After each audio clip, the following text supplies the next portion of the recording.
भाइयों, आपका स्वागत है मेरे चैनल टेरर ट्यूब में। तो जल्दी से अपने हेडफोन लगाइए और मजा लीजिए। मेरा नाम रमेश है। ड्राइवर की नौकरी करते हुए मुझे काफी साल हो गए थे और काम की वजह से कई बार अनजान जगह पर जाना हो जाता था। उस वक्त आज की तरह मोबाइल या जीपीएस नहीं हुआ करते थे। यह उस दिन की बात है जब मैं अपने साहब को छोड़ने उनके घर चला गया था। तो जब मैं उनके घर पहुंचा तो उनकी माताजी उस दिन 4 धाम यात्रा कर वापस आई हुई थी। घर जाते ही उन्होंने मेरे हाथ में कहीं का प्रसाद थमाकर एक कुछ धागा सा हाथ में जबरदस्ती बांध दिया। मेरा सारा ध्यान अब जल्द से जल्द वापस लौटने में था, क्योंकि सफर काफी लंबा था, यहीं कोई 150 या 200 किलोमीटर का। तो मैं वहीं पर थोड़ा कुछ खा पी कर साहब के घर से निकला। वहां से जाते वक्त माताजी ने फिर एक घड़ी किया हुआ कागज मेरे हाथ में थमाया और कहा कि इसे गाड़ी में रखना और इसकी एक छोटी सी फ्रेम बनाकर गाड़ी में आगे लगा देना। मैंने उस कागज को देखा भी नहीं कि वह क्या था। मैंने उसे वैसे ही अपनी जेब में रख दिया और वहां से निकल पड़ा। रास्ते में जाते जाते मैंने गाड़ी की टंकी फुल की और उस शहर से निकल पड़ा अकेला। शायद मेरे लिए वह दिन ही खराब था। वापस जाते जाते दोपहर को रास्ते में एक जगह गाड़ी का टायर पंचर हो गया। टायर चेंज करने में मेरा करीबन 1 घंटा चला गया। टायर बदली कर आगे जाने निकला तो कुछ किलोमीटर बाद एक घाट के रास्ते में घना ट्रैफिक लगा। आधे घंटे तक तो गाड़ी एक ही जगह पर खड़ी थी। पूछताछ की तो पता चला कि आगे कहीं रास्ते में एक्सीडेंट हुआ है। उस वक्त मुझे अपने आप पर भी बहुत गुस्सा आ रहा था। मेरा काफी वक्त बर्बाद हो गया था और अब ऊपर से ट्रैफिक शाम का वक्त हो चला था। ठंड के दिन थे तो आसपास ठंड भी बढ़ने लगी थी। करीबन आधे घंटे बाद गाड़ियां धीरे धीरे आगे सरकने शुरू हो गई। कुछ आगे जाने पर मुझे वहीं पर पहाड़ियों में रहने वाले कुछ लोग अपने परिवार के साथ जाते हुए नजर आ गए। मैंने उन्हें आवाज दी और पूछा कि आगे कितना ट्रैफिक है। उनमें से एक आदमी ने पीछे देखते हुए कहा, ठीक से तो पता नहीं, लेकिन काफी लंबी कतार दिखाई पड़ रही है। सच कहूं तो उस वक्त मुझे आराम की जरूरत थी, क्योंकि लगातार गाड़ी चलाने के कारण मैं बहुत थका हुआ था। मैंने फिर उनसे पूछा, यहां से निकलने का कोई दूसरा रास्ता? उस आदमी ने जवाब में कहा, नहीं, यही एक रास्ता है।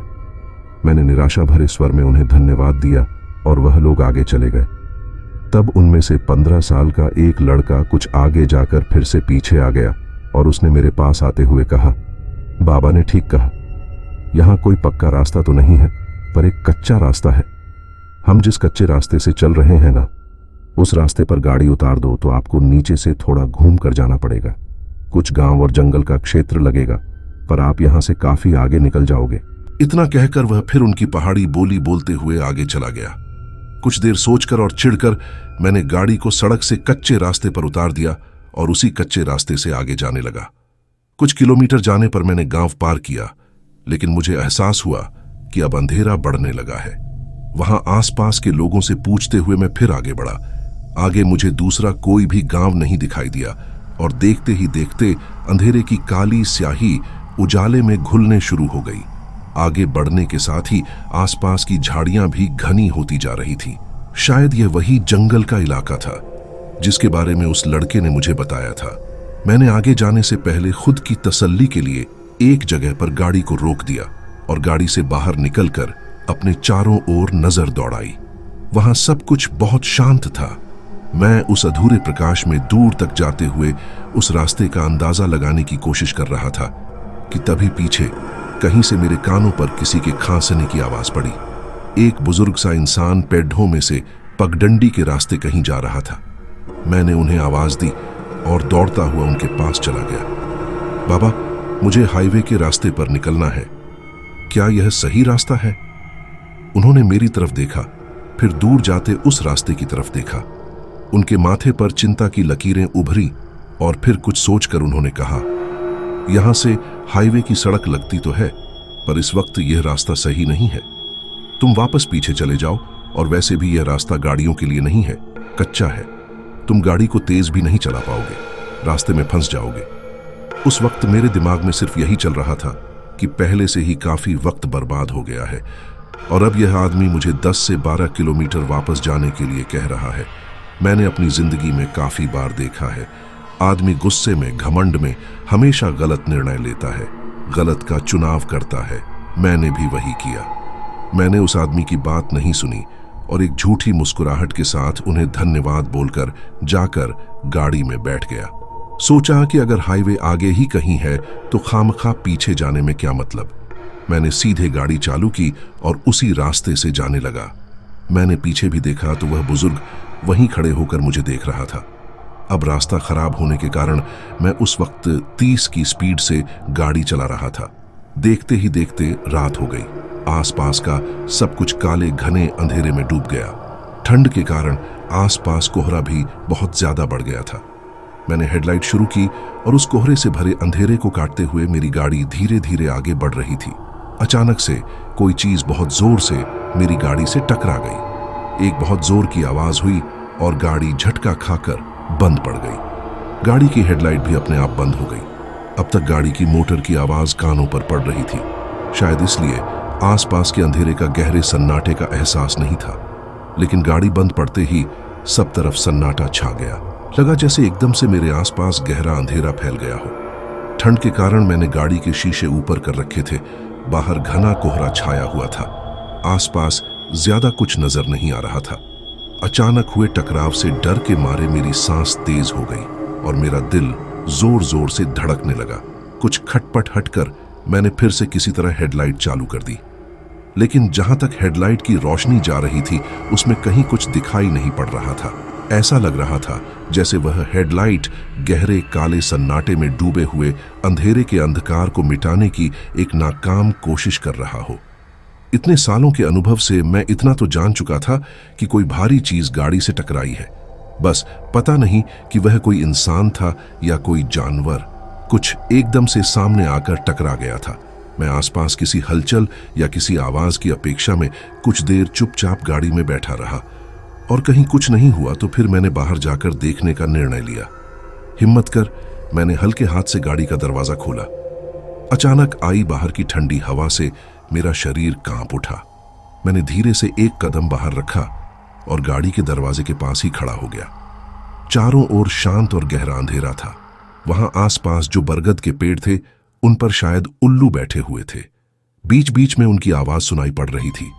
रात के अंधेरे की काली स्याही ने आसमान को इस कदर रंग दिया था कि वह देख मैं सोच में पड़ गया कि कहीं मैं किसी भूतिया जगह तो नहीं आ गया। मैंने वहीं खड़े होकर पीछे की ओर देखा तो पीछे इतना घना अंधेरा था कि कुछ भी दिखाई नहीं दे रहा था। उस वक्त मेरे पास टॉर्च भी नहीं था। मैं पीछे के घने अंधेरे में बस देखे जा रहा था। एकटक जैसे वहां की हवाएं चीख चीख कर मुझे कह रही हो कि यहां से लौट जाओ। मैं गाड़ी के आगे की ओर जाने लगा। पता नहीं गाड़ी से क्या टकराया था। 2-4 कदम आगे जाकर देखा तो वहां लगभग 17 साल का लड़का बेजान सा पड़ा हुआ था। वह देख मैं बहुत घबरा गया। ये लड़का कौन है और इतने अंधेरे में यहां क्या कर रहा था? उसे वैसे पड़ा हुआ देख मैं लगभग रोने लगा कि मैंने यह क्या कर दिया। मैं दौड़कर उसे उठाने के लिए उसके पास चला गया और उस लड़के को अपनी गोद में उठा लिया। जैसे ही मैंने उसे उठाया मुझे आसपास के अंधेरे में से कहीं से कोई गुनगुनाने की आवाज सुनाई देने लगी। कोई गूंजती हुई आवाज, कोई औरत कुछ गुनगुना रही थी। मैंने अपने आसपास देखा, घनी झाड़ियों की सिवाय वहां कुछ भी नहीं था। ऊपर ऊंचे पेड़ों की तरफ देखा, लेकिन जंगल होते हुए भी वहां के पेड़ किसी मुर्दे की तरह एकदम शांत और स्थिर थे। और वह आवाज कहां से आ रही थी मैं समझ नहीं पा रहा था। मैंने फिर से नीचे देखा और अब वह लड़का मेरे हाथों में नहीं था। वहां कुछ भी नहीं था। मैं हैरान होकर सिर्फ यहां वहां देखने लगा। अभी अभी एक लड़का मेरे हाथ में था और अभी पल में वह कहां चला गया। एक अजीब सी डर की लहर मेरे पूरे शरीर में दौड़ गई। उसी पल मुझे किसी छोटे बच्चे की हंसने की आवाज सुनाई पड़ी। मैंने देखा कि वो लड़का रास्ते के किनारे की झाड़ियों से निकलकर दौड़ता हुआ एक तरफ से दूसरी तरफ चला गया। अरे रुको, रुको तो। मैं बस उसे आवाज देता रहा और वो अंधेरे में धुन में कहीं गायब हो गया। दौड़ता हुआ आसपास की घनी झाड़ियों में, पेड़ों में कहीं चला गया। मैं तब सड़क के किनारे जाकर रुक गया। मेरे पांव आगे बढ़ ही नहीं रहे थे क्योंकि आगे सिर्फ घना अंधेरा था। मैंने सोचा कि ये सब बहुत ही अजीब है। वैसे भी मैं वहां जाकर देखकर क्या करूंगा। मैं यहां से निकल जाता हूं। पिशाच भूत का पता नहीं, लेकिन यही रुका रहा तो कोई जानवर जरूर मुझे मार देगा। और उस पल मुझे कहीं से फिर वो गुनगुनाहट की आवाज सुनाई दी। किसी तरह की गाने की आवाज थी वो था, पर ऐसी सुनसान जगह पर इतने घने अंधेरे में कौन गा रहा था? आसपास कहीं कोई भी तो नहीं था, पर वहां जो कुछ हो रहा था बहुत ही अजीब और भयानक था। मैंने सामने की धुन में ध्यान से देखा, कोई था, वह कोई औरत। ये जगह सच में अजीब है, कुछ समझ नहीं पा रहा हूं मैं जल्दी से जाकर गाड़ी में बैठ गया और गाड़ी चालू करने की कोशिश करने लगा। 3-4 बार प्रयास करने के बाद गाड़ी चालू हो गई और तब जाकर मेरी जान में जान आ गई। उस आदमी ने शायद सच ही कहा था कि रास्ता सही नहीं है। मैं वहीं रुककर सोचने लगा कि क्या करूं, आगे जाऊं या वापस गाड़ी मोड़ लूं। तभी कोई चीज धड़ाम से गाड़ी के ऊपर आ गिरी। उस आवाज से मेरा दिल बैठ गया। शरीर में एक तेज झटका सा लगा और उसी के साथ शरीर कांपने लगा। अब मेरे दिमाग में एक साथ कई सारे विचार चल रहे थे। गाड़ी की हेडलाइट और गाड़ी फिर से बंद पड़ गई थी। मैंने फिर से गाड़ी स्टार्ट करने की खटपट शुरू की और अगले ही पल तेजी से हेडलाइट चमकी और बुझ गई। पर इस चमकी रोशनी में मैंने देखा कि आगे रास्ते पर कोई इंसानी सी आकृति मेरी ओर ही चलकर आ रही थी।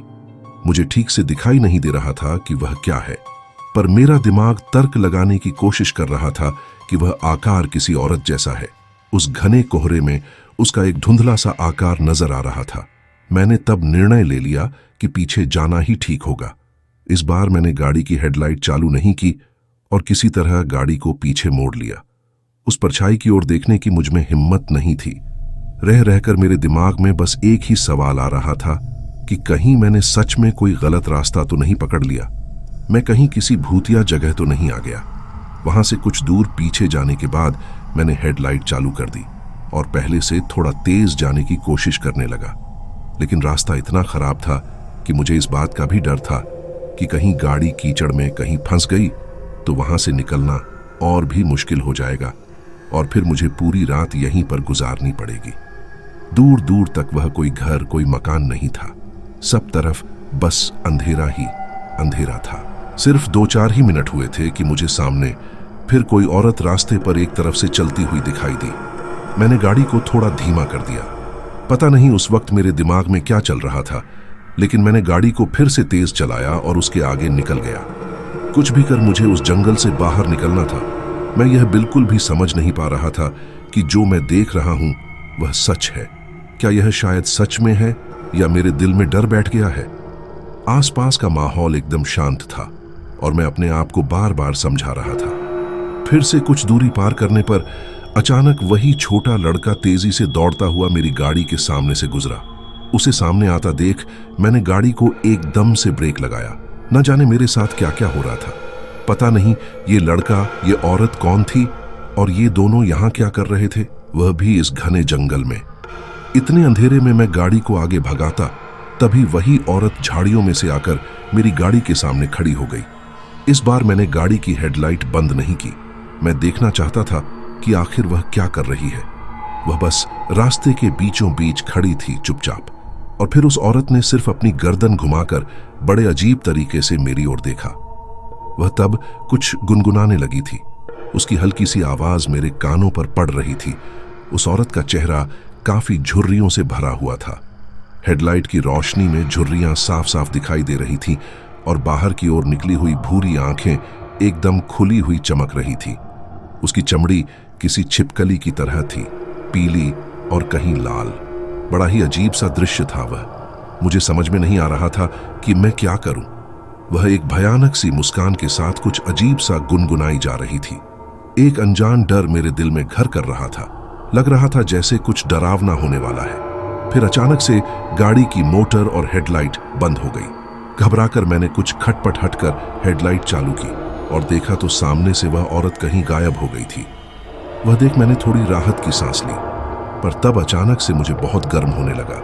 आसपास भयानक ठंड होने के बावजूद भी मुझे पसीना आ रहा था। मैंने गाड़ी चलाने की कोशिश की, लेकिन ब्रेक एक्सीलेटर दबाने तक की। मेरे पैरों में ताकत नहीं थी। लगा जैसे मेरा ब्लड प्रेशर बढ़ रहा हो। मुझे एकदम से सांस लेने में तकलीफ होने लगी। मेरे शरीर पर किसी तरह का दबाव बढ़ता जा रहा था। ऐसा लगने लगा जैसे मैं किसी भट्टी के अंदर बैठा हूं। धीरे धीरे मेरा दम घुटने लगा। मैंने अपने तरफ के दरवाजे की कांच नीचे की और बाहर सर निकालकर भर भर के सांसें लेने लगा। गाड़ी से बाहर निकलने की तब भी मुझ में हिम्मत नहीं थी। मुझे और तकलीफ होने लगी तो मैंने दूसरी तरफ का कांच भी नीचे किया और तब मुझे एहसास हुआ कि पीछे की सीट पर कोई बैठा है और वह मुझे ही घूर रहा है। आंख के कोने से मुझे वह नजर आ गई थी, पर फिर भी पीछे मुड़कर देखने की मेरी हिम्मत नहीं हुई। उस एहसास से मैं एकदम सीधा बैठ गया, स्टीयरिंग पर दोनों हाथ रख दिए। अब मेरा शरीर हद से ज्यादा कांपने लगा था। दिमाग जैसे सुन्न सा हो गया। मैं उसकी बारीक से बारीक हलचल को भी महसूस कर पा रहा था। गाड़ी में एक हल्की पीली लाइट जल रही थी और उस पल मुझे पीछे से फिर वही गुनगुनाने की आवाज आने लगी। मैं थरथराता हुआ, कांपता हुआ बस बैठा रहा। मैंने तिरछी नजर से उसे देखने की कोशिश की। वह कोई विधवा औरत थी। बदन पर सफेद साड़ी थी, बाल खुले हुए थे, माथा एकदम सफेद था, चेहरा रूखा सूखा और चमड़ी एकदम छिपकली जैसी, और चेहरे पर कोई भाव नहीं, लेकिन उसकी नजरें मुझ पर टिकी हुई थी। उस डरावने एहसास से मेरे शरीर पर बार बार रोंगटे खड़े हो रहे थे। लगा जैसे शरीर वहीं पर जम गया हो। मैं उसे पूछना चाहता था कि तुम कौन हो, मेरे पीछे क्यों पड़ी हो, लेकिन गले से आवाज ही नहीं निकल रही थी। मैं बस चुपचाप बैठा रहा। फिर अचानक से उसकी आवाज आनी बंद हो गई। मैं भी थोड़ा चौकन्ना हो गया, एकदम सीधा बैठ गया। मेरी गर्दन एकदम सीधी सामने की ओर थी। पीछे से उसके सरकने की हलचल की आवाज सुनाई दी। मेरा पसीना पानी की तरह बहने लगा था। मैं समझ गया कि यह कोई प्रेत या चुड़ैल है। यह सोचकर मेरा शरीर एक बारगी फिर से कांप उठा। मेरी सांस फूलने शुरू हो गई थी। मन ही मन में मैं भगवान का नाम जपने लगा। पता नहीं कैसे, पर मैंने कभी मां काली का नाम नहीं लिया था और न ही माता काली को मैं पूछता था। लेकिन उस वक्त मैं अपने आप ही मां काली का नाम जपने लगा। मैंने अपनी तसल्ली के लिए एक बार उसे देखना चाहा और हल्के से नजर उठाकर सामने मिरर में देखा। वह भी मिरर में मुझे ही देख रही थी। उस पल हम दोनों एक दूसरे को देख रहे थे और वह औरत हल्की सी डरावनी मुस्कान देकर मंद मंद खींची खींची सांस लिए हंसने लगी। उसकी उस शैतानी भयानक नजर को देख मेरा खून एकदम से ठंडा पड़ गया। अजीब सी सरसराहट मेरे अंदर दौड़ गई। उस नजर में मौत का भय था और वह अपना मुंह पूरा खोलकर हंसते हुए अपनी बड़ी बड़ी आंखों से मुझे घूरने लगी। वह सब कुछ सहना मेरे लिए बहुत मुश्किल था। मैंने किसी तरह गाड़ी का दरवाजा खोल बाहर जाने की कोशिश की और फिर मुझे महसूस हुआ कि मेरा शरीर बेजान सा हो गया है। मैं उठने की कोशिश में गाड़ी की सीट से नीचे लुढ़क गया और लुढ़कते हुए रास्ते से नीचे चला गया। मैं इन्हीं पैरों के पास पड़ा हुआ था। पता नहीं वहां क्या था। मैंने ऊपर देखने की कोशिश की, लेकिन मेरी नजर धुंधली होती गई। वह गुनगुनाहट दूर कहीं से अब भी कानों पर पड़ रही थी। मुझे लगा कि मेरे पास वही चुड़ैल खड़ी है। मैंने अपनी आंखों पर जोर डाला। लगा जैसे आंखों के सामने तेज रोशनी से हो गई है, जैसे एकदम घना कोहरा छा गया हो और मैं उस तेज प्रकाश को देख नहीं पाया और वहीं पड़े पड़े अपना होश खो बैठा। फिर जब मुझे होश आया तो मैं किसी पुराने बिस्तर में एक खाट पर सिकुड़कर लेटा हुआ था। नजर उठाकर देखने की मुझमें जरा भी हिम्मत नहीं थी, पर एक अजीब से एहसास से कुछ देर बाद मैं झटके से उठकर बिस्तर में बैठ गया और उठते ही मैंने गहरी सांस लेना शुरू किया। मैंने वहां जो भी देखा था वह सब कुछ वहां से गायब हो चुका था। फिर मैंने देखा कि मेरे बाजू में एक आदमी खड़ा था। यह वही आदमी था जो शाम के वक्त मुझे रास्ते पर मिला था। उसने मुझे काली चाय जैसा कुछ पीने को दिया और गंभीर आवाज में कहा, पी लो, इसे बुखार उतर जाएगा। मेरे हाथ तब भी थरथरा रहे थे। मैं किसी तरह दीवार के सहारे उठकर बैठ गया और उस काले पीले पानी को पीने लगा। फिर वह आदमी भी एक जगह पर बैठ गया और एक गहरी सांस लेकर उसने कहा, मैं तुम्हारी लाश को ढूंढने जंगल में गया था, पर देखा कि तुम्हारे साथ से चल रहे थे, इसलिए फिर तुम्हें उठाकर यहां लेकर आया। वह चुड़ैल किसी को जिंदा नहीं छोड़ती, पर तुम्हारी शर्त की जेब में कुछ था जिसने कल रात तुम्हारी जान बचाई है। उनकी बात सुनकर मैं शर्मिंदा था, क्योंकि उन्होंने मुझे चेतावनी दी थी और कहा था कि यह रास्ता सही नहीं है। फिर उन्होंने मेरी तरफ देखते हुए एक कागज खोलकर मुझे दिखाया जिसमें मां काली की तस्वीर थी और उन्होंने कहा, यही है जिसके कारण कल तुम्हारी जान बच गई है। वह वही कागज था जो हमारे साहब की माताजी ने मुझे गाड़ी में रखने के लिए दिया था। मां काली की एक छोटी सी तस्वीर थी वो। उस तस्वीर को देख मैंने अपनी आंखें बंद कर ली और मां काली की तस्वीर को प्रणाम किया, और तब रात का वो सब मंजर किसी तस्वीर की तरह मेरे आंखों के सामने से सरकता चला गया। सबसे आखिर में मैं जिन पैरों के पास पड़ा था, वो पैर गहरी नीली रोशनी से चमक रहे थे। पता नहीं वो क्या था, पर मुझे विश्वास है कि वो जरूर मां काली के पैर थे या उनका कोई अंश था। शायद इसीलिए मैं उन्हें देख नहीं पाया। मैंने उस आदमी को भी ये सब बताया। तब उस आदमी ने कहा कि किसी और की श्रद्धा के कारण आज तुम्हारी जान बच गई है। तुम्हारी अपनी श्रद्धा होती तो शायद माता तुम्हें दर्शन भी दे देती। माता के दर्शन करना इतना आसान होता तो कोई भी उसे आसानी से प्राप्त कर लेता। लेकिन मां तो मां होती है, वो अपने बच्चे को कभी तकलीफ में नहीं देख सकती। तुमने भले ही उसे अनजाने में पुकारा होगा, लेकिन वह तुम्हें बचाने वहां आ गई थी। अब चुड़ैल की कहानी भी कुछ उस तरह की है। काफी साल पहले उस चुड़ैल ने आसपास के गांव के लोगों का जीना हराम कर दिया था। मतलब अब तब वह चुड़ैल नहीं थी, लेकिन उसका दिमाग ठिकाने पर नहीं था। आए दिन वह लोगों से झगड़ा किया करती थी, किसी भी बात पर मरने मारने पर उतर आती थी। उसका पति उसे बहुत समझाता था और वह खुद उसे समझाकर थक गया था। और फिर एक रोज उसी जंगल में एक जानवर के हमले में उसके पति की मौत हो गई। उस बात का उसे बहुत गहरा सदमा लगा। लोगों को यह लगा कि शायद अब यह सुधर जाएगी, पर वह तो और भी पागलों जैसे करने लगी। फिर उसके कुछ दिनों में उसका बेटा कहीं गायब हो गया। उसे लगा कि गांव के लोगों ने जानबूझकर उसे तकलीफ देने के लिए बेटे को गायब किया है, पर किसी ने उसके बेटे को जंगल की तरफ जाते हुए देख लिया था। जब उसे यह पता चला तो वह भी अपने बेटे को ढूंढते हुए जंगल की ओर चली गई, और फिर वह दोनों कभी वापस नहीं आए। काफी दिनों बाद कुछ लोगों को उस औरत की सड़ी हुई लाश मिली। उसकी भी जंगल में मौत हो गई थी। उसके बेटे का तो कहीं पता नहीं चला। फिर अचानक एक रोज वह चुड़ैल लोगों को दिखाई देने लगी। रात रात में वह आसपास के गांवों में घूमती रहती थी, कुछ गुनगुनाती रहती थी। उसके आने से पूरे गांव में एक तरह की मनहूसियत फैल गई थी। गांव के लोगों को रात रात में आसपास से अजीब अजीब आवाजें सुनाई देने लगती। जो भी जंगल में फंस जाता था उसके साथ जरूर कुछ न कुछ बुरा होता था। खासकर रात के अंधेरे में वह एक भटकती आत्मा है। इसलिए फिर गांव के पंडितों ने उस जंगल को चारों ओर से अग्नि से बांध दिया, मंत्र बाधित कर दिया, जिससे कि उन दोनों की आत्मा अपने दायरे में रहे। और आज भी लोगों को वह जंगल में घूमती फिरती दिखाई देती है। कहते हैं कि आज भी वह अपने बेटे को जंगल में ढूंढ रही है, पर माता का आशीर्वाद रहा था, इसलिए मुझे कुछ हुआ नहीं। दोस्तों, उस आदमी की कही बात पूर्ण रूप से सच थी।